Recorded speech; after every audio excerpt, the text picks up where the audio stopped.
सम्राट अशोक मौर्य वंश के एक महान शासक थे जिन्होंने लगभग पूरे भारतीय उपमहाद्वीप पर शासन किया था। उनके शासनकाल को भारतीय इतिहास में एक स्वर्ण युग माना जाता है। अशोक ने अपने जीवन में एक नाटकीय परिवर्तन किया और एक योद्धा से एक शांतिपूर्ण शासक बन गए।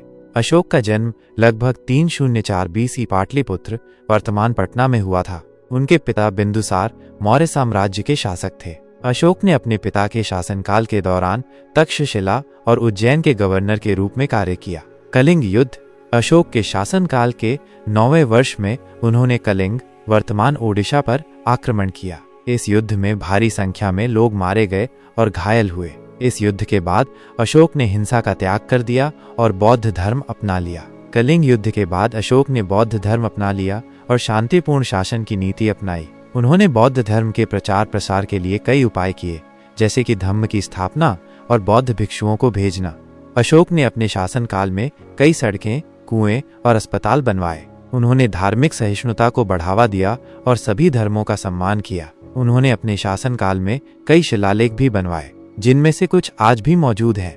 अशोक की मृत्यु लगभग 232 BC में हुई थी। उनके बाद मौर्य साम्राज्य का पतन शुरू हो गया। अशोक भारतीय इतिहास के महानतम शासकों में से एक माने जाते हैं। उन्होंने बौद्ध धर्म के प्रचार प्रसार में महत्वपूर्ण भूमिका निभाई। उनके शासनकाल में भारतीय उपमहाद्वीप में शांति और समृद्धि का युग आया। अशोक का जीवन एक प्रेरणादायक कहानी है। उन्होंने अपने जीवन में एक नाटकीय परिवर्तन किया और एक योद्धा से एक शांतिपूर्ण शासक बन गए। उनके विचार और कार्य आज भी प्रासंगिक हैं और हमें शांति, सहिष्णुता और अहिंसा के मार्ग पर चलने के लिए प्रेरित करते हैं। सम्राट अशोक मौर्य वंश के एक महान शासक थे जिन्होंने लगभग पूरे भारतीय उपमहाद्वीप पर शासन किया था। उनके शासनकाल को भारतीय इतिहास में एक स्वर्ण युग माना जाता है। अशोक ने अपने जीवन में एक नाटकीय परिवर्तन किया और एक योद्धा से एक शांतिपूर्ण शासक बन गए। अशोक का जन्म लगभग 304 BC पाटलिपुत्र वर्तमान पटना में हुआ था। उनके पिता बिंदुसार मौर्य साम्राज्य के शासक थे। अशोक ने अपने पिता के शासनकाल के दौरान तक्षशिला और उज्जैन के गवर्नर के रूप में कार्य किया। कलिंग युद्ध। अशोक के शासनकाल के 9वें वर्ष में उन्होंने कलिंग वर्तमान ओडिशा पर आक्रमण किया। इस युद्ध में भारी संख्या में लोग मारे गए और घायल हुए। इस युद्ध के बाद अशोक ने हिंसा का त्याग कर दिया और बौद्ध धर्म अपना लिया। कलिंग युद्ध के बाद अशोक ने बौद्ध धर्म अपना लिया और शांतिपूर्ण शासन की नीति अपनाई। उन्होंने बौद्ध धर्म के प्रचार प्रसार के लिए कई उपाय किए, जैसे कि धम्म की स्थापना और बौद्ध भिक्षुओं को भेजना। अशोक ने अपने शासनकाल में कई सड़कें, कुएं और अस्पताल बनवाए। उन्होंने धार्मिक सहिष्णुता को बढ़ावा दिया और सभी धर्मों का सम्मान किया। उन्होंने अपने शासनकाल में कई शिलालेख भी बनवाए, जिनमें से कुछ आज भी मौजूद हैं। अशोक की मृत्यु लगभग 232 BC में हुई थी। उनके बाद मौर्य साम्राज्य का पतन शुरू हो गया। अशोक भारतीय इतिहास के महानतम शासकों में से एक माने जाते हैं। उन्होंने बौद्ध धर्म के प्रचार प्रसार में महत्वपूर्ण भूमिका निभाई। उनके शासनकाल में भारतीय उपमहाद्वीप में शांति और समृद्धि का युग आया।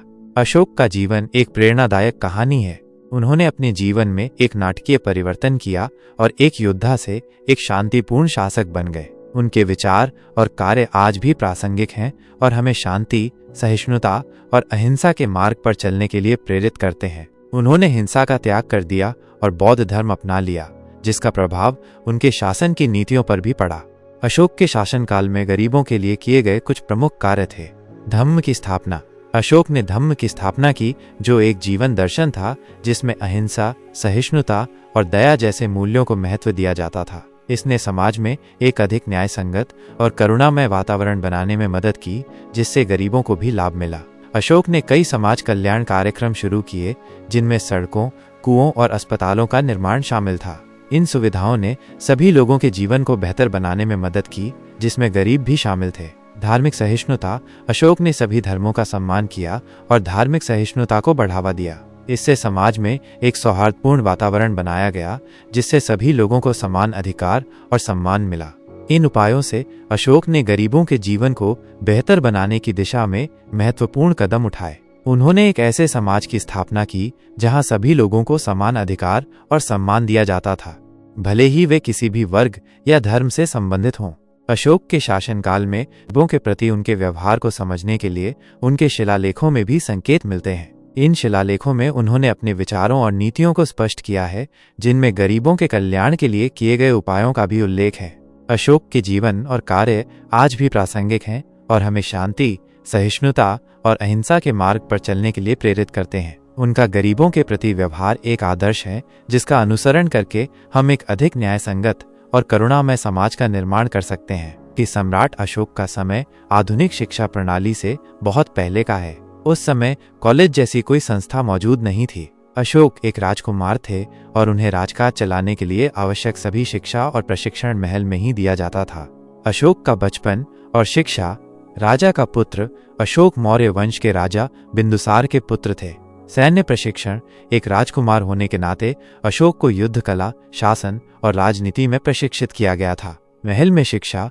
उस समय की शिक्षा मुख्य रूप से महल और आश्रमों में ही दी जाती थी। अशोक को शास्त्र, धर्म और शासन की बारीकियां सिखाई गई हों। अशोक के जीवन में एक महत्वपूर्ण मोड़ कलिंग युद्ध था। इस युद्ध की भयावहता ने उन्हें हिंसा का त्याग करने और बौद्ध धर्म अपनाने के लिए प्रेरित किया।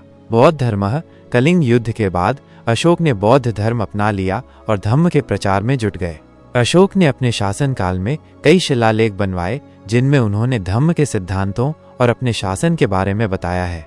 अशोक के शासनकाल को भारतीय इतिहास का स्वर्ण युग माना जाता है। उन्होंने धार्मिक सहिष्णुता को बढ़ावा दिया और अपने साम्राज्य में शांति और समृद्धि लाई। सम्राट अशोक ने अपने शासनकाल में मुख्य रूप से एक युद्ध लड़ा था, कलिंग युद्ध। इस युद्ध में उन्होंने विजय प्राप्त की थी, लेकिन इस युद्ध की भयावहता ने उन्हें इतना प्रभावित किया कि उन्होंने हिंसा का त्याग कर दिया और बौद्ध धर्म अपना लिया। इसके बाद उन्होंने शांतिपूर्ण शासन की नीति अपनाई और युद्धों से दूर रहे।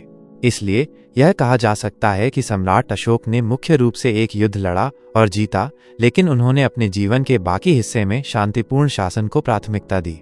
सम्राट अशोक का पारिवारिक जीवन और उनका व्यवहार भारतीय इतिहास में एक महत्वपूर्ण अध्ययन का विषय रहा है। उनके जीवन में हुए परिवर्तन और उनके शासन की नीतियां उनके पारिवारिक जीवन से भी प्रभावित हुई थीं। पारिवारिक जीवन। मौर्य वंश। अशोक मौर्य वंश के राजा बिंदुसार के पुत्र थे। विवाह। अशोक ने कई विवाह किए थे और उनके कई बच्चे थे। पुत्री संघमित्रा और पुत्र महेंद्र। उनकी पुत्री संघमित्रा और पुत्र महेंद्र ने बौद्ध धर्म के प्रचार प्रसार में महत्वपूर्ण भूमिका निभाई। अशोक के एक बड़े भाई सुसीम भी थे, जिसके साथ उनका संबंध अच्छा नहीं था। युद्ध और शांति। अपने शुरुआती जीवन में अशोक एक योद्धा थे और उन्होंने कलिंग युद्ध लड़ा था, लेकिन इस युद्ध की भयावहता ने उन्हें इतना प्रभावित किया कि उन्होंने हिंसा का त्याग कर दिया और बौद्ध धर्म अपना लिया। बौद्ध धर्म अपनाने के बाद अशोक का व्यवहार पूरी तरह बदल गया। वे एक शांतिप्रिय शासक बन गए और उन्होंने धम्म के सिद्धांतों को अपना जीवन में उतार लिया। लोगों के प्रति प्रेम। अशोक अपने प्रजा के प्रति बहुत स्नेह रखते थे और उन्होंने उनके कल्याण के लिए कई कार्य किए। अशोक ने अपने शासनकाल में धार्मिक सहिष्णुता को बढ़ावा दिया और सभी धर्मों का सम्मान किया।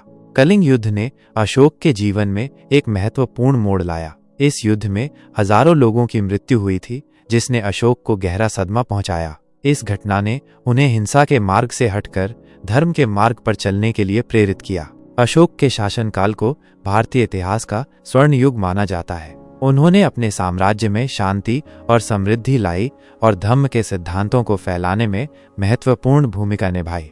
सम्राट अशोक एक जटिल व्यक्तित्व थे। उन्होंने अपने जीवन में कई परिवर्तन किए और उनके व्यवहार में भी उतार चढ़ाव आए, लेकिन अंततः वे एक महान शासक और धार्मिक गुरु के रूप में जाने